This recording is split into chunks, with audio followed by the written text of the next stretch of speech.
Today we're going to talk about the properties of addition. So there are three that we're going to talk about.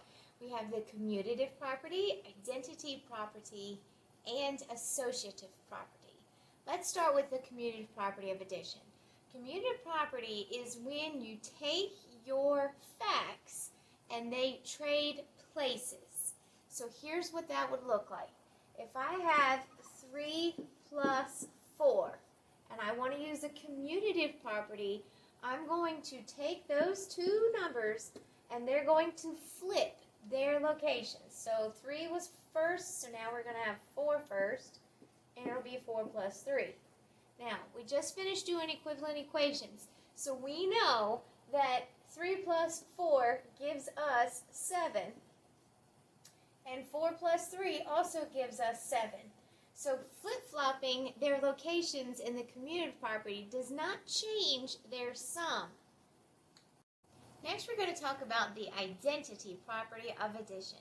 Identity would be yourself, who you are. So when you talk about identity property for addition, it's going to equal itself.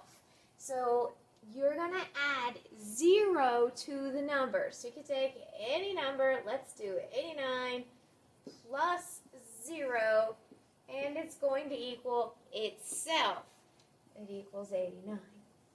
Now you can put the 0 first, plus 7, and it equals 7.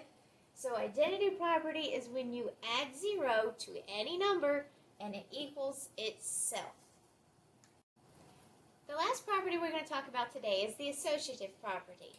When you do the associative property, you have a list of addition facts, but you change the order in which you solve them. Here's what I mean. 31 plus 23 plus 46. I have them written exactly the same order on this side. Now, as commutative property, they flipped their locations. Associative property, they do not flip their locations. But here's what you do. They have parentheses around the numbers.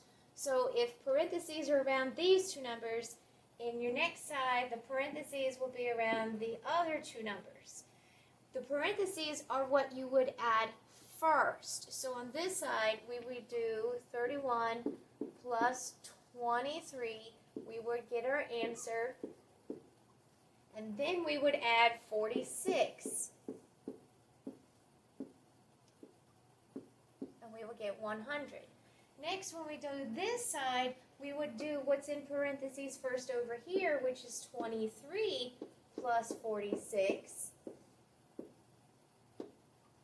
And then we would add the other number, which is 31. 9 plus 1 is 10, carry 1, 6, 7, 8, 9, 10.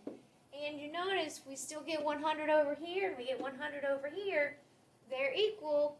It just changes the order that you solve them, but not the order that it's written, and it will equal and balance that equation. For your work this week, what you'll have to do is identify which ones of your addition facts go with which addition property. So you've got identity, commutative, and associative. So if this number flips its location, 2 plus 3 equals 3 plus 2, if it flips location, that's called commutative property. So this one here is commutative.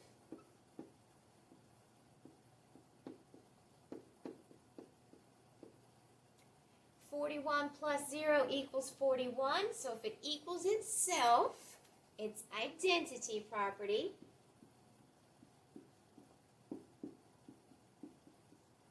And the last one, the order doesn't change. 1 plus 8 plus 3, 1 plus 8 plus 3. But the parentheses change the order that you would solve those. And when that is going on and you see parentheses, it's the associative property.